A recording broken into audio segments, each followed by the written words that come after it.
Inamin ng aktres na si Kylie Padilla na lubos siyang nakaka-relate sa emosyonal na paghihirap ng kanyang kasalukuyang karakter sa telebisyon para sa pagsasama bilang mag-asawa sa set.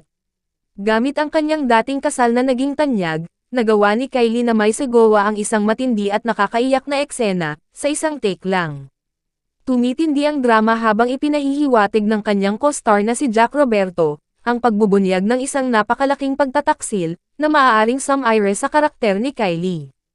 Habang nahahanap ni Kylie ang personal na katotohanan sa script, tinanggap naman ng cast member na si Cheska Fausto ang pagganap sa isang kontrobersyal na papel na labag sa kanyang paniniwala. "I've been married, you know. Everybody knows that, so nagets ko si Isa.